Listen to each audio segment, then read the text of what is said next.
Alam mo ba kung gaano ka-useful to? Ang liit nitong flashlight, di ba? Ang liit talaga, super, pero napaka-useful nito. Tingnan mo kung gaano to kaliwanag, oh.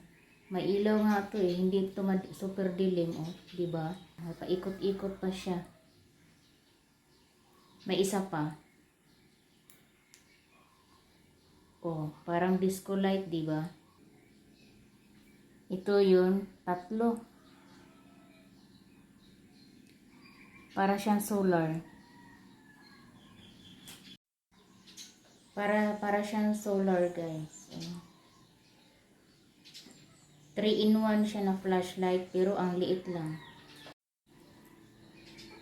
Dito ka mag-charge. Ito oh. Yan.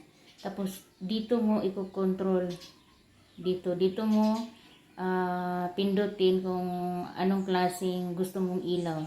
3-in-1 na to, guys. Kaya mag-check out na kayo bago pa kayo maubusan nito.